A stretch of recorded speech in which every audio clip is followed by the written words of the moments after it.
ఈశ్వర్ గారు. చామల కిరణ్ గారు, ఫైనల్గా ఏంటంటే ఇప్పుడు మీ పార్టీలో కనుక ఈ అసమ్మతి అసంతృప్తులు ఇవన్నీ లేకుంటే అవి ఎదుటి పార్టీకి అవకాశం ఉండదు కదా. ఎందుకు రేవంత్ రెడ్డికి అందరు సపోర్ట్గా నిలవలేకపోతున్నారు? అంటే ఎవరి అంబిషన్స్ వాళ్ళకున్నాయా, లేకపోతే ఎందుకు పూర్తి స్థాయిలో డిఫెండ్ చేయట్లేదు? ఇప్పుడు మీలాంటి వాళ్ళు తప్ప మిగతా వాళ్ళు కనబడట్లేదు. ప్రెస్ మీట్ పెట్టి ఇంత జరుగుతాయి. ఉత్తమ్ కుమార్ రెడ్డి, బట్టి విక్రమార్కను, లేకపోతే ఇంకా దామోదర్ రాజనరసింహను సీనియర్ నేతలు ఇప్పుడు మన మల్లికార్జున ఖర్గే ఏదో అన్నాడు అని చెప్పారు. నిజానికి ఇప్పుడు మనకు కాంగ్రెస్ పార్టీ అధ్యక్షుడై ఉండి ఆ విధంగా మాట్లాడు, ఎమ్మెల్యేలతో అంత ఓపెన్గా మాట్లాడేదని ఉంటుంది రేవంత్ రెడ్డి. సో అట్లాంటి వార్తలు వచ్చినప్పుడు ఖండించడానికి ఎవరు ఎందుకు ముందుకు రావట్లేదు? ఆ వెళ్ళిన ఎమ్మెల్యేలో వాళ్ళు ఎందుకు ఖండించలేదు? నేను ఒకటే చెప్తున్నానండి. ఒకటి, ఈరోజు నేను డిబేట్లలో పాల్గొని నేను ప్రెస్ మీట్లు పెట్టినా ఎవరు పెట్టినా మేము ఈరోజు కన్స్ట్రక్టివ్ లైన్ లో మాట్లాడాల్సిన అవసరం ఉంది. కాబట్టి నేనే ఫస్ట్ చెప్పినా కదా, మా మినిస్టర్లు అందరూ కూడా మాకు ఎక్కువ ప్రజాస్వామ్యం ఉండడం వల్ల ఏదో అప్పుడప్పుడు వీళ్ళు ఓపెన్ అవుతారు, కానీ దానివల్ల ఎంత నష్టం అవుతుందో వాళ్ళు కూడా గమనించాలి. ఈ రోజు డిబేట్లలో నాలాంటి స్పోక్స్ పర్సన్స్ కూడా ఒక కన్స్ట్రక్టివ్ లైన్ లో మాట్లాడేటప్పుడు డిఫెన్స్ లో పడాల్సిన పరిస్థితి ఎందుకు వస్తుందంటే ఇటువంటి వచ్చి ఇమ్మెచ్యూర్ యాంగిల్ లో వర్క్ చేసినప్పుడే వస్తున్నాయి. కాబట్టి డెఫినెట్ గా మాలో కూడా కరెక్షన్ జరగాలి. ఎందుకంటే ఇప్పుడు వాళ్ళకి ఈ రోజు అవకాశం ఇస్తున్నట్టు అయిపోయింది మనం మాట్లాడేటప్పుడు. ఇవాళ చాలా అంశాలలో ఈ రోజు డిఫెన్స్ ఎందుకు పడుతున్నాం మేమంటే, వాళ్ళ హయాంలో చేసినటువంటి దాన్ని కూడా మా హయాంలో దొంగతనం చేసి దొంగ అరిచినట్టు వాళ్ళు చేయగలుగుతున్నారు అంటే దాంట్లో కొద్దిగా ఫ్లాస్ ఉన్నాయి మా దాంట్లో. డెఫినెట్ గా మేము కరెక్షన్ చేసుకోవాల్సిన అవసరం ఉంది.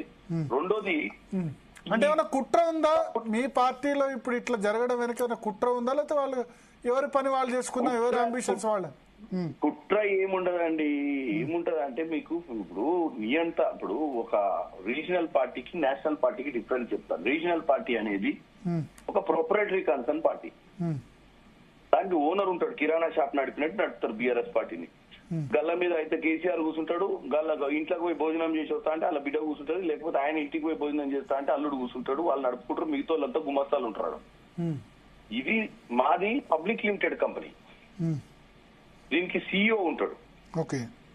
సో ప్రతి ఒక్కరు సీఈఓ కావాలని ఆలోచిస్తుంటారు. కిరాణా షాప్ లో కూర్చోవాలంటే ఓనర్ కి చుట్టమై ఉండాలి.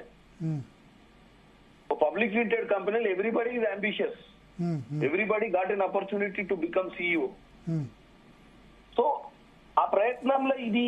కానీ ఇప్పుడు ముఖ్యమంత్రి అంటే అందరు కాదు కదా, అదేదో పంచుకునే కేక్ కాదు, పండు కాదు.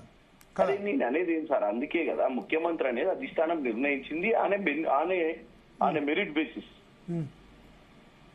సో అది అర్థం చేసుకోవాల్సిన అవసరం కూడా అందరికి ఉంటది. కానీ కొంతమందికి ఏంటంటే అప్పుడప్పుడు ఫ్రస్ట్రేషన్లను ఎక్కడనో ఈ లూజ్ టాక్ చేయడం వల్లనో ఇంకేదో చేయడం వల్ల ఈ ప్రతిపక్షాలకు అవకాశం వచ్చేసి దాన్ని యూటిలైజ్ చేసుకుంటారు. సో డెఫినెట్ గా దీని మీద కాంగ్రెస్ పార్టీలో ప్రాపర్ అండర్స్టాండింగ్, ఈవెన్ హైకమాండ్ కూడా అందరిని కూర్చోబెట్టి సంజాయించాల్సిన అవసరం, అదే చేస్తున్నారు వాళ్ళు కూడా. కాకపోతే ఈ లోపు ఏమైపోయింది అంటే ఈ బై ఎలక్షన్స్ వచ్చినప్పుడు ఈ 4-5 రీజన్ చూపించి ప్రజలలో కొద్దిగా తప్పుడు డైరెక్షన్ లో తీసుకుపోయే ప్రయత్నం చేస్తుంది ప్రభుత్వం. ఇప్పుడు కేసీ వేణుగోపాల్ కూర్చున్న తీరు మీద నిన్న చాలా విమర్శలు వచ్చాయి. అట్లా ఇక ప్రతి దాని మీద విమర్శలు చేయొచ్చు సార్, చేయాలనుకుంటే. అంటే మీరు ఢిల్లీలో ఎక్కువ కాలం ఉన్నారు కాబట్టి హైకమాండ్ కల్చర్ ఎక్స్ప్లెయిన్ చేస్తారు కాబట్టి అడుగుతున్నా. ఇప్పుడు సోషల్ మీడియా వచ్చింది, అప్పుడు రాజశేఖర రెడ్డి గారు బతుకుంటే కూడా ఇంతకంటే ఎక్కువ ట్రోల్ చేసేవాళ్ళు. ఆ రోజు మీరు కూడా భరత్ గారు మీరు కూడా ఢిల్లీలో పనిచేసింది అప్పుడు. రాజశేఖర రెడ్డి గారు ఎవరైనా హైకమాండ్ ముందు పిల్లే, ఎంత పులైనా. 2007, 8, 9 లో కూడా మీరు చూసిర్రు. ఆ టైంలో కూడా రాజశేఖర రెడ్డి గారు అంత పవర్ఫుల్ ముఖ్యమంత్రి. క్యాబినెట్ మొత్తం ఆయనకు మీరు అన్నట్టు 1983 నుంచి బొత్స సత్యనారాయణ కాంచి మొదలు పెడితే ఆ రోజు దామోదర్ రాజనరసింహ గారు గాని, ఆ రోజు ఉన్నటువంటి క్యాబినెట్ లో శ్రీధర్ బాబు గారు అందరూ ఆయన అంటే భక్తి దివాకర్ రెడ్డి, జానారెడ్డి అందరూ.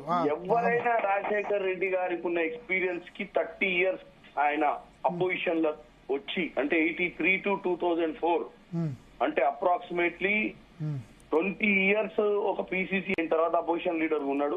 1978 లో మీరు చెప్పినట్టు ఎమ్మెల్యే అయిన తర్వాత 2004లో ముఖ్యమంత్రి అయింది ఆయన. సో ఆఫ్టర్ నియర్లీ 10 years అంటారు, 24 years 26 years తర్వాత అయిండు. సో నేను అనేది ఏంటంటే అంత స్ట్రాంగ్ ఫౌండేషన్ ఉన్న లీడర్ నే మీరు చూసిర్రు. అప్పుడు ఏంటంటే ఇంత చిల్లర అపోజిషన్ లేకుండా కదా, అప్పుడు ఒక కన్స్ట్రక్టివ్ అపోజిషన్ ఉంటుండే చంద్రబాబు నాయుడు. వాళ్ళు ఇట్లా విపరీతమైనటువంటి ఈ కొత్త రాజకీయాలు వీళ్ళకు అది కూడా